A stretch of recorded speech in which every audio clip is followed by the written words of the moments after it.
Okay बच्चों, चलो अब हम स्टार्ट करते हैं नेक्स्ट टॉपिक, जो कि है capacitors with dielectric. Very important topic. इसमें से क्वेश्चन आता है डेफिनेटली, बोर्ड्स में आता है इसमें से क्वेश्चन। ठीक है, डाइइलेक्ट्रिक हम क्योंकि एक्चुअली इसमें से बहुत सारे टाइप के क्वेश्चन बन जाते हैं। एक कैपेसिटर में एक डाइइलेक्ट्रिक डाला, दो डाले, तीन डाले, है ना। जितने भी कैपेसिटर्स, जितने भी डाइइलेक्ट्रिक्स इसमें डालते रहेंगे, उसके हिसाब से उसकी कैपेसिटेंस जो है वो चेंज होती रहेगी। ठीक है, एंड डाइइलेक्ट्रिक किस हिसाब से उसमें डाला है, मतलब उसकी अरेंजमेंट क्या है। डाइइलेक्ट्रिक अगर दो डाइइलेक्ट्रिक्स डाले हैं तो किस अरेंजमेंट में डाले हैं, उस अरेंजमेंट पे ये भी डिपेंड करता है कि जो उसके अंदर के छोटे, अगर दो सब कैपेसिटर्स बन गए, वो सीरीज में है या पैरेलल में है। तो इन सब चीजों के बारे में हम इस टॉपिक में चर्चा करने वाले हैं, राइट। तो सबसे पहले तो हम ये देखेंगे कि कैपेसिटेंस में अगर हम डाइइलेक्ट्रिक इंसर्ट करते हैं तो होता क्या है। ठीक है, उसकी कैपेसिटेंस चेंज होती है, अगर होती है तो क्यों होती है और कितनी होती है। ठीक है, इन सब चीजों की पहले हम चर्चा करेंगे, राइट। तो सबसे पहले अब हमें ये पता है कि डाइइलेक्ट्रिक क्या होता है। थोड़ी सी इसके बारे में थ्योरी पढ़ते हैं, इसके पीछे का लॉजिक पढ़ते हैं कि हो क्या रहा है एक्चुअली में। मैं अगर बात करूं, तुम लोगों को डाइइलेक्ट्रिक पता है क्या है। Dielectric is some insulating type material. तो अगर मेरे पास एक पैरेलल प्लेट कैपेसिटर है, मान लो, उसके अंदर मैंने एक डाइइलेक्ट्रिक डाल दिया। डाइइलेक्ट्रिक मतलब कोई इंसुलेटिंग मटेरियल डाल दिया। अब कोई मटेरियल है, कुछ भी अगर मटेरियल है, उसमें पॉजिटिव नेगेटिव चीजें तो होती हैं। पॉजिटिव मतलब न्यूक्लियस होता है और नेगेटिव मतलब उसमें इलेक्ट्रॉन्स होते हैं, राइट। तो अगर मैंने इस पे सपोज एक्सटर्नल एक इलेक्ट्रिक फील्ड लगा दी, मतलब ये सपोज मान लो पॉजिटिव प्लेट है, ये नेगेटिव प्लेट है, तो इस कैपेसिटर को मैंने चार्ज कर दिया इस हिसाब से, ताकि ये वाली प्लेट जो है पॉजिटिव है, ये वाली प्लेट नेगेटिव है। अब इस चार्ज की वजह से या इस चार्ज कैपेसिटर की वजह से क्या होगा, इसमें एक इलेक्ट्रिक फील्ड जनरेट होगा, और इस इलेक्ट्रिक फील्ड की डायरेक्शन होगी ये डाउनवर्ड्स। ये इलेक्ट्रिक फील्ड की डायरेक्शन होगी डाउनवर्ड्स। इस इलेक्ट्रिक फील्ड जो कि डाउनवर्ड्स है, इसके कारण क्या होगा, इसके अंदर जो एटम्स पड़े हैं, इस डाइइलेक्ट्रिक मटेरियल के अंदर जो एटम्स पड़े हैं, वो पोलराइज हो जाएंगे। पोलराइज का मतलब क्या हो जाएगा, वो जैसे अब इधर पॉजिटिव है, तो इसके अंदर जो एटम्स हैं वो अपने आप को इस हिसाब से रीअरेंज कर लेंगे कि उनका नेगेटिव वाला इस तरफ थोड़ा सा अट्रैक्ट हो जाएगा और पॉजिटिव वाला इस तरफ। तो इस तरह से डाइपोल्स जो हैं, डाइपोल्स हमें पता है क्या होता है, तो इस तरह से रीअरेंज हो जाएंगे इस एक्सटर्नल इलेक्ट्रिक फील्ड की वजह से। Minus plus minus plus minus plus. ठीक है, तो ये इसके अंदर के डाइपोल्स हैं जो ऑपोजिट डायरेक्शन में अलाइन हो गए। ठीक है, तो जिनका पॉजिटिव जो है वो नेगेटिव प्लेट की तरफ अट्रैक्ट हो गया, और नेगेटिव जो है वो पॉजिटिव प्लेट की तरफ अट्रैक्ट हो गया, राइट।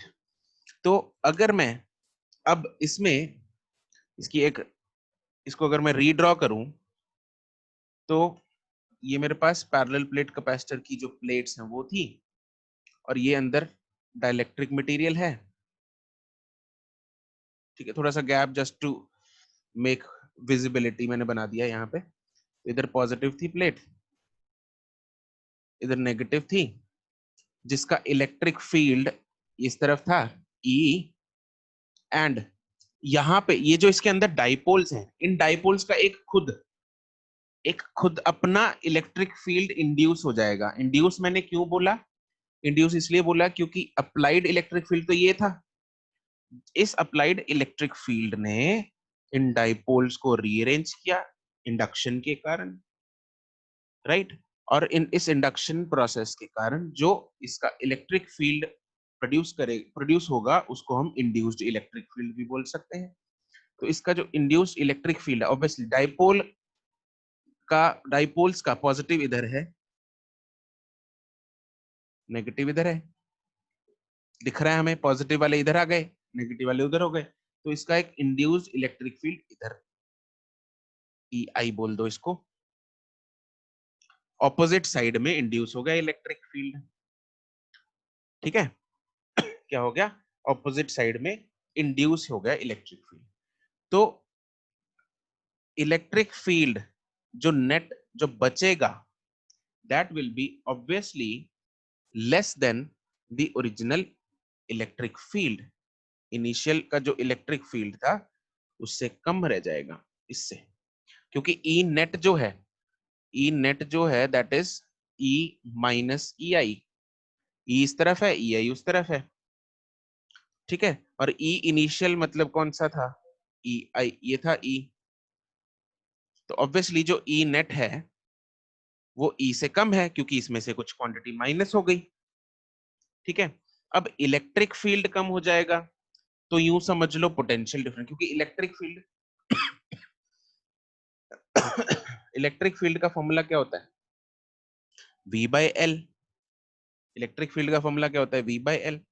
तो अगर नेट इलेक्ट्रिक फील्ड में फर्क पड़ रहा है तो नेट वोल्टेज डिफरेंस में फर्क पड़ेगा। इलेक्ट्रिक फील्ड कम हो रही है नेट, तो नेट वोल्टेज पोटेंशियल डिफरेंस कम हो जाएगी। नेट पोटेंशियल डिफरेंस अगर कम हो रहा है तो जो कैपेसिटेंस है, कैपेसिटेंस इज इक्वल टू क्या होता है, capacitance is equal to C, Q is equal to C V, तो क्यू अपॉन वी। तो वोल्टेज अगर कम हो रहा है तो कैपेसिटेंस बढ़ जाएगा, वोल्टेज अगर कम हो रहा है तो कैपेसिटेंस जो है वो बढ़ जाएगा। तो इसलिए डाइलेक्ट्रिक इंसर्शन के साथ capacitance of the capacitor increases, capacitance of the capacitor जो है वो इंक्रीज कर जाती है। ठीक है, एक बार मैं कहानी दोबारा सुना देता हूं। क्या हो रहा था, मैंने क्या किया, प्लेट्स थी जिसकी पॉजिटिव चार्ज था, नेगेटिव चार्ज था, उसके कारण एक इलेक्ट्रिक फील्ड था। अब उसमें हमने क्या कर दिया, एक डाइलेक्ट्रिक इंसर्ट कर दिया, डाइलेक्ट्रिक मटेरियल इंसर्ट कर दिया। इस इलेक्ट्रिक फील्ड ने डाइलेक्ट्रिक को पोलराइज कर दिया। उसका मतलब क्या होता है, इंडक्शन के कारण ये डाइपोल्स इस हिसाब से अरेंज हो जाएंगे कि पॉजिटिव की तरफ नेगेटिव अट्रैक्ट होगा ऑब्वियसली, और नेगेटिव की तरफ पॉजिटिव अट्रैक्ट होगा। ठीक है, अब बाहर का जो इलेक्ट्रिक फील्ड था वो तो था, इसके अंदर एक ऑपोजिट इलेक्ट्रिक फील्ड जन्म लेगा, तो जो नेट इलेक्ट्रिक फील्ड बचेगा वो E माइनस ई आई होगा, which is obviously less than E initial जो कि E है। नाउ हमें ये भी पता है कि E is equal to V by L होता है, क्योंकि E कम हो गया देयरफॉर V ऑल्सो कम हो जाएगा। अब क्योंकि V कम हो जाएगा तो देयरफॉर कैपेसिटेंस बढ़ जाएगी, देयरफॉर कैपेसिटेंस बढ़ जाएगी, देयरफॉर डाइलेक्ट्रिक इंसर्ट करने से कैपेसिटेंस जो है वो बढ़ जाती है। ठीक है, और ये कितनी बढ़ जाती है, वो जो इलेक्ट्रिक फील्ड है ना, जो नया इलेक्ट्रिक फील्ड है, हम उसको अगर ई डैश मान लें तो वो कितना हो जाता है, ई डैश जो होता है दैट इज ई अपॉन के, ई अपॉन के होता है। ठीक है, तो जो v डैश होगा वो भी v अपॉन के होगा, तो देयरफॉर जो c डैश होगा वो होगा k टाइम्स c, इनवर्स है। v डैश जो है वो v बाय k होगा, देयरफॉर c डैश कितना हो जाएगा, k टाइम्स c, और where k is what, k is dielectric constant, dielectric constant of this material जिसको हमने इंसर्ट किया है। ठीक है, तो ये कहानी है डाइइलेक्ट्रिक की विद द कैपेसिटर्स। ओके, तो एक बार ये फोटो ये सब बना लो फोटो, उसके बाद मैं लिखवा देता हूँ।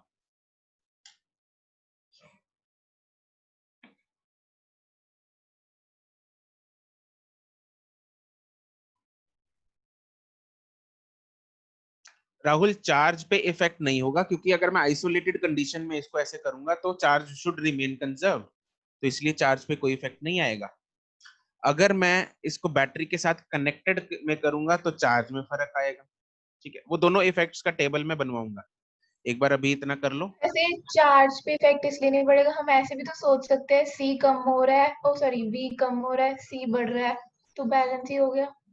बिल्कुल बैलेंस हो गया, लेकिन वो इसलिए बोला ना हमने, वी अगर कम हो रहा है, सी इसलिए बढ़ेगा क्योंकि चार्ज कांस्टेंट है। इनवर्स अच्छा प्रोपोर्शनैलिटी हम तभी एस्टेब्लिश कर पाएंगे अगर कांस्टेंट चीजों को हटाएंगे। ठीक है सुमित, बट प्लेट्स के दूसरी तरफ,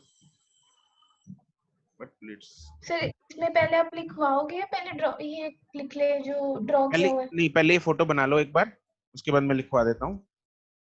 सिर्फ ऊपर वाले 2 फोटोज?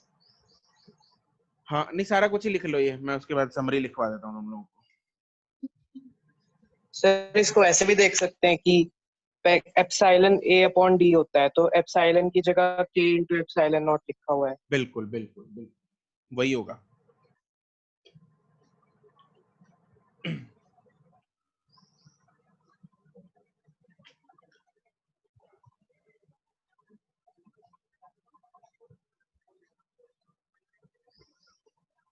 अरे सुमित, ये चार्ज एक्चुअली पूरी प्लेट पे है, मैंने एक तरफ बनाया है। दिस फुल चार्जेस, दिस यार ये थोड़ा कंफ्यूजन हटाने के लिए, नहीं तो हॉच पॉच सी हो जाती डायग्राम। पूरी प्लेट चार्ज है ये, ऐसा नहीं है कि चार्ज सिर्फ ऊपर ऊपर वाली साइड है, प्लेट के इधर भी है, पूरी प्लेट ही चार्ज है ये।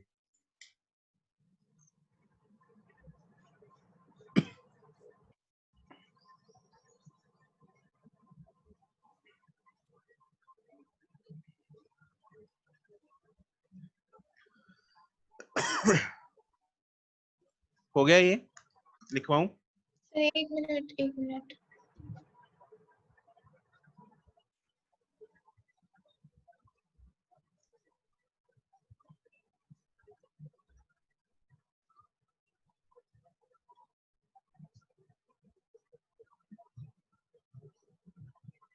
तुम लोग इसको ऐसे, ये यहाँ पे ये भी लिख लेना साथ में, दिस इज ई अपॉन के epsilon not, sorry sigma upon के एप्सिलॉन नॉट। देखो हमें पता है ना ई क्या होता है, E is what, sigma by epsilon not, E between the और प्लेट्स। Upon epsilon not. हाँ, ई बिटवीन द प्लेट्स है सिग्मा बाय एप्सिलॉन नॉट। अब अगर बिटवीन द प्लेट्स हमने मटेरियल वैक्यूम नहीं रखा तो एप्सिलॉन नॉट की जगह के टाइम्स एप्सिलॉन नॉट हो जाएगा, तो सिग्मा बाय के टाइम्स एप्सिलॉन नॉट हो गया, तो दिस इज ई बाय के। इसलिए जो ई है ये, इसलिए इसका फॉर्मूला बन गया क्या, ई बाय के बन गया, ये यहां से आ गया। चलो ये तो थोड़ा बहुत हिंट था, अभी मैं अच्छे से लिखवा देता हूँ। लिखो, ये हो गया ना? एक मिनट सर।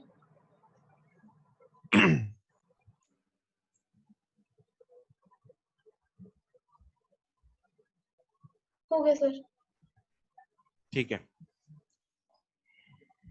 लिखो।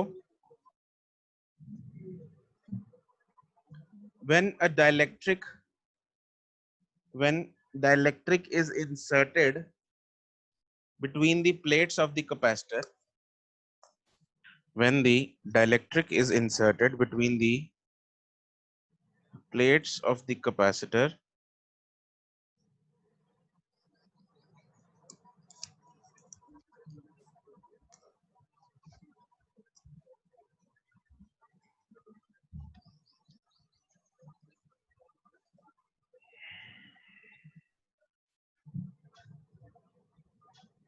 the molecules, yeah, its molecules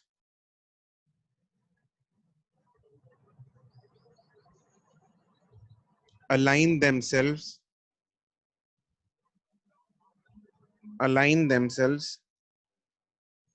in the direction of electric field, in the direction of electric field, thereby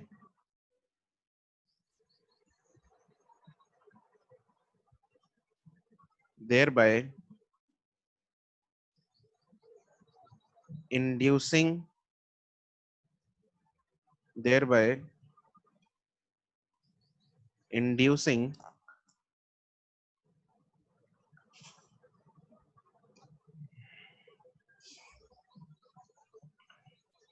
an opposite electric field, thereby inducing an opposite electric field.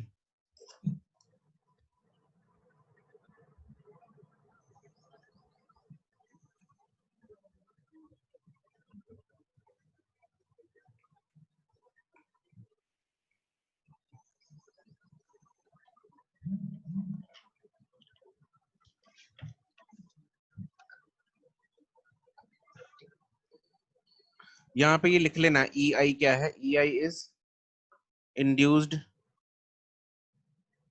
electric field. EI is induced electric field.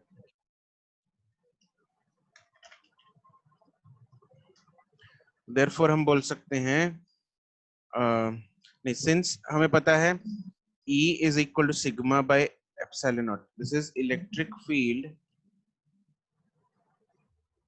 between the plates of capacitor. This is the electric field between the plates of capacitor.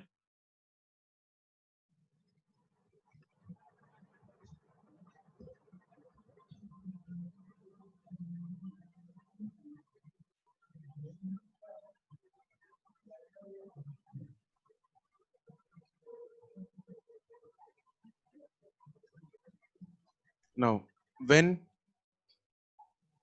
dielectric of dielectric constant K is inserted, when dielectric of, yes Nitish, +2 की class चल रही है अभी. इतनी जल्दी क्यों आ गया? 12:45 पे क्लास अभी.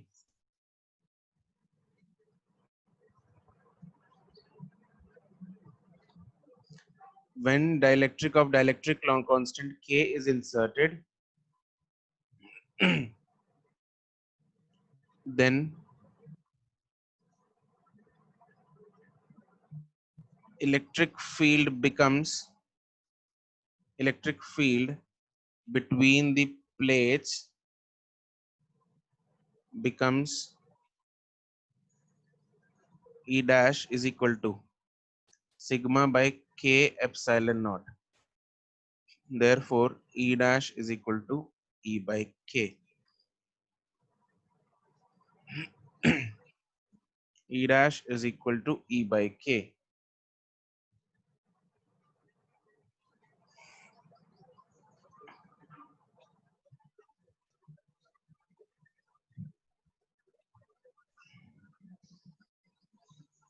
इसको ना पॉइंट्स बना के लिख लेना. When dielectric of dielectric constant K is inserted, then first point electric field between the plates becomes, दूसरा है capacitance becomes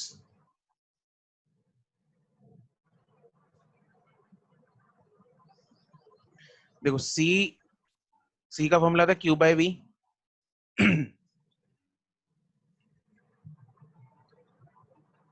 C होता है Q upon V एंड तो C डैश होगा Q upon V डैश. तो Q upon V डैश को लिख सकते हैं हम E dash into D.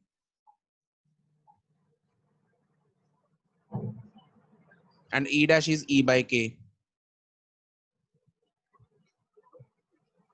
Therefore, C dash will become K Q by ED, which is C dash is K times C.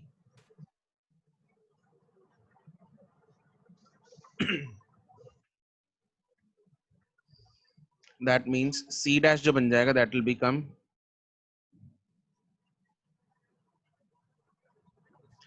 C का formula क्या होता है? Epsilon naught A by D. This will epsilon naught K times epsilon naught A by D.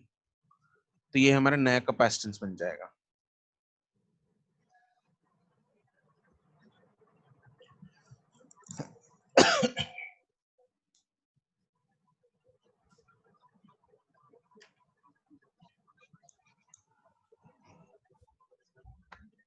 ठीक है जी.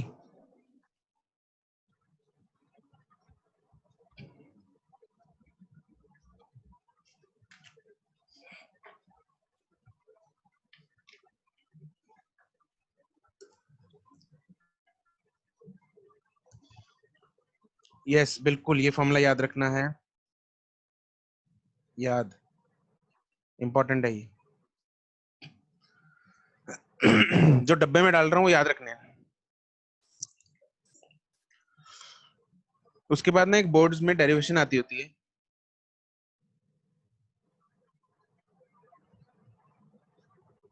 Boards में एक derivation आती है, हेडिंग लिखो इसकी,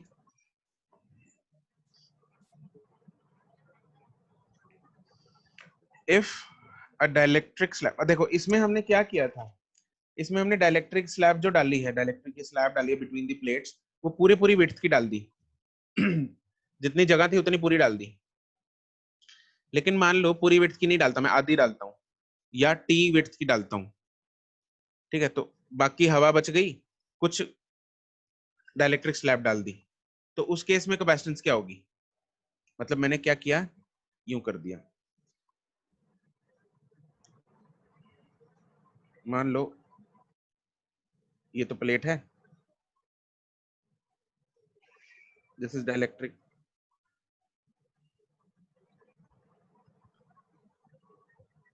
ये कैपेसिटेंस है प्लेट, बीच में ये डाइलेक्ट्रिक है जिसकी विड्थ है टी, और ये पूरी विड्थ थी, हमें पता है epsilon naught A by D होता है, इसको स्मॉल डी ले लेते हैं, एरिया ले लेते हैं ए। तो क्वेश्चन है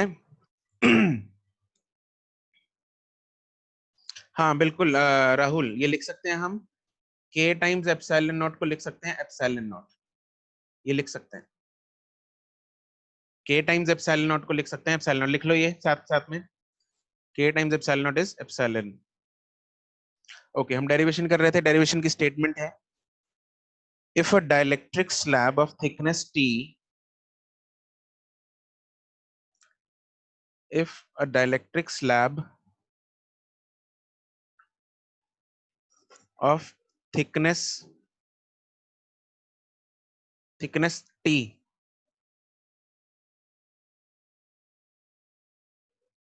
t for ये t, t for thickness ये t है, and area A,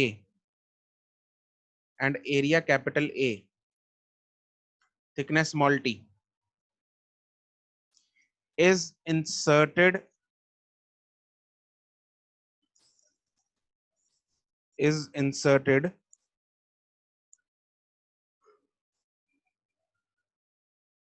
between the plates of a parallel plate capacitor, between the plates of a parallel plate capacitor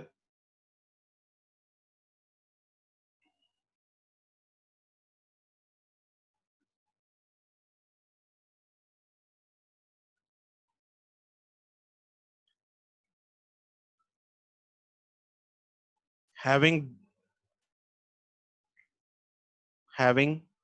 distance between the plates d, having distance between the plates d,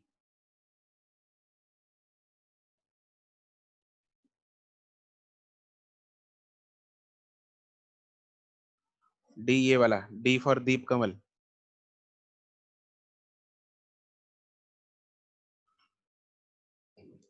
derive the expression for capacitance, derive the expression for capacitance।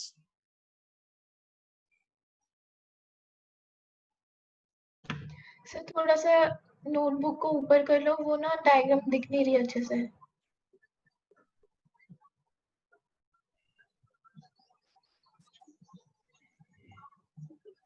ये बहुत बार आई हुई है boards में, mark this important for boards. चलो derive करेंगे, simple है, बहुत ज्यादा है कुछ नहीं इसमें, देखेंगे। अब सपोज मैंने इसके अक्रॉस V वोल्टेज की बैटरी लगा के इसको चार्ज करना चाह रहा हूँ, तो क्या होगा, इसके अक्रॉस बढ़ जाएगी वोल्टेज। देखो क्या हो रहा है यहाँ पे अगर मान लो एक इमेजिनरी मैंने बैटरी लगा दी इधर, राइट, तो यहाँ पे वोल्टेज V की बैटरी लगा दी मैंने, तो ये वाली जो V वोल्टेज है, कुछ V वोल्टेज यहाँ कंज्यूम हो जाएगी, कुछ यहाँ, देखो ये दोनों सीरीज में लग रहे हैं ना, इसको अगर ऐसे देखें, देखो V वोल्टेज है, तो एक समझ लो कैपेसिटेंस ये रहा, जिसके अक्रॉस वोल्टेज कंजम्पशन कितनी होगी, V1, और एक कैपेसिटेंस ये रहा जिसके अक्रॉस वोल्टेज कंजम्पशन होगी V2। ठीक है, तो यहाँ पे देखो सीरीज में लग रहे हैं, क्योंकि सीरीज में कैसे लगा, पहले करंट इसमें घुसेगा, मतलब चार्ज इसमें आएगा, फिर इसमें आएगा, तो सीरीज में ये लाइन में लगे हैं, एक दूसरे पीछे, एक के पीछे एक लगे हैं लाइन में, तो ये सीरीज में है। तो क्या होगा यहाँ पे, इसमें वोल्टेज V1 कंज्यूम हो गई मान लो, इसमें वोल्टेज V2 कंज्यूम हो गई, and obviously voltage V is equal to V1 plus V2। ठीक है, हाँ बिल्कुल करण, यू आर राइट। तो मैं बोल सकता हूँ voltage V is equal to V1 plus V2। ठीक है, तो इसके लिए लिख लेंगे हम द टोटल वोल्टेज, यहाँ पे लिख लो the total potential difference, the total potential difference across the capacitance is given by, across the capacitance is given by V is equal to V1 plus V2।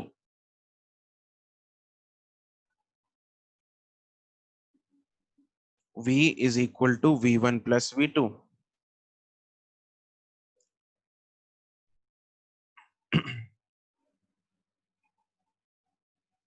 अब V1 की value क्या होगी, देखो V क्या होता है, E इंटू डी, तो E1 into, यहाँ पे V1 है, ये डिस्टेंस कितना, ये वाला कितना बचेगा, D टोटल है माइनस T, ये T है, V is equal to E into L लगाया मैंने, V is equal to E into L लगाया फॉर्मूला, है ना।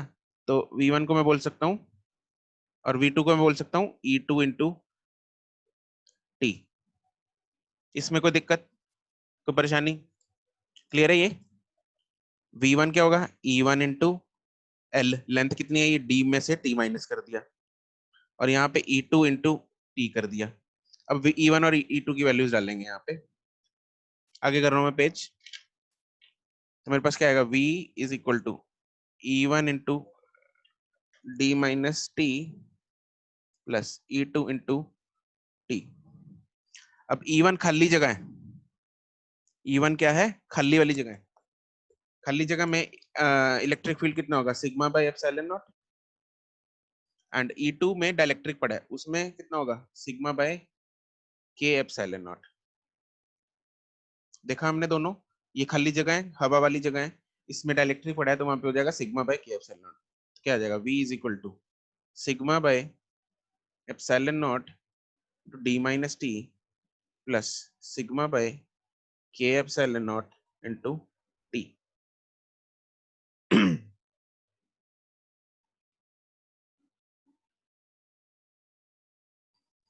और V को मैं लिख सकता हूं Q by C, also V is equal to Q by C, and Q को लिख सकते हैं हम sigma into A.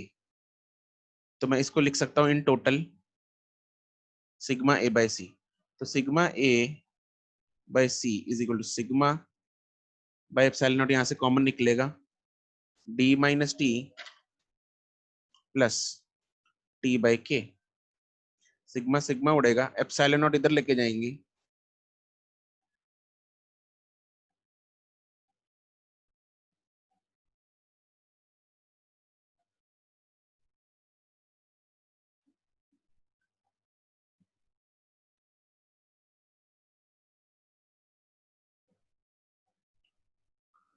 Now in दोनों टर्म्स को मैं इंटरचेंज कर रहा हूँ। क्या कर रहा हूं मैं, इन दोनों टर्म्स को इंटरचेंज कर रहा हूँ, सी और इसको, इस पूरी की पूरी टर्म को इधर नीचे ले आएंगे, तो मैं बोल सकता हूँ C is equal to epsilon naught A upon, ये पूरी टर्म नीचे आ जाएगी, D minus T plus T by के।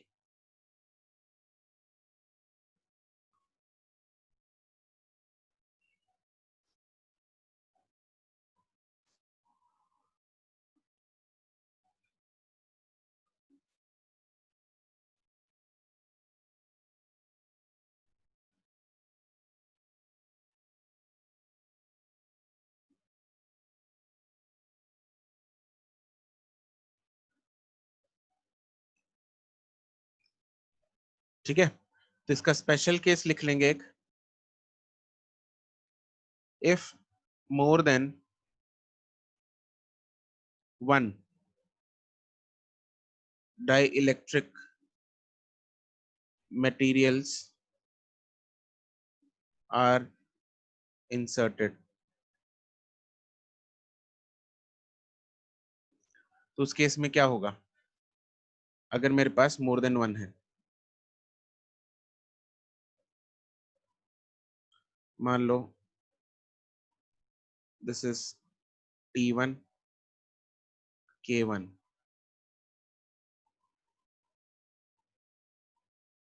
दिस इज T2 K2, और यहाँ पे कुछ नहीं है, सपोज T3 है। यहाँ पे कोई डाइलेक्ट्रिक, ये मत बनाना, इधर डाइलेक्ट्रिक मत बनाना, मान लो हवा है, ठीक है, ये हवा है,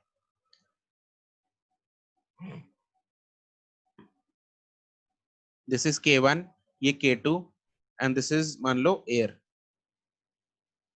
यहाँ पे T1 T2 T3। तो मैं कैपेसिटेंस क्या लिख सकता हूँ, it will be epsilon not A upon देखो हमने क्या देखा था, थिकनेस के नीचे उसका डाइलेक्ट्रिक कांस्टेंट है, थिकनेस के नीचे उसका डाइलेक्ट्रिक कांस्टेंट है, सारी टर्म्स को ऐड कर रहा हूँ। तो पहली थिकनेस T1, उसके नीचे उसका डाइलेक्ट्रिक कांस्टेंट K1, फिर प्लस दूसरी थिकनेस T2, उसके नीचे उसका डाइलेक्ट्रिक कांस्टेंट K2, प्लस तीसरी थिकनेस T3, उसके नीचे उसका dielectric constant 1, dielectric constant of air K of air is 1 is equal to K of vacuum.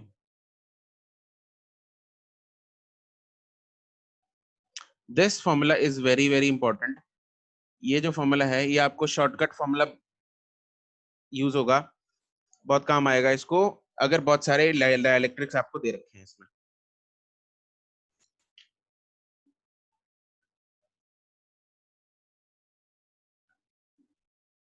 ठीक है, ये चमक गया, क्या किया मैंने, डाइलेक्ट्रिक की थिकनेस उसके ऊपर नीचे उसका डाइलेक्ट्रिक कांस्टेंट, प्लस दूसरी थिकनेस उसके नीचे उसका डाइलेक्ट्रिक कांस्टेंट, प्लस तीसरी थिकनेस उसके नीचे उसका डाइलेक्ट्रिक कांस्टेंट। यहाँ पे भी अगर हम देखेंगे, यहाँ पे भी क्या था, T थिकनेस के नीचे K, बाकी जो बची थी वो भी थिकनेस थी D माइनस T, उसके नीचे उसका K क्या था 1, एयर था ना यहाँ पे, तो नीचे डिवाइड बाय 1 हो गया।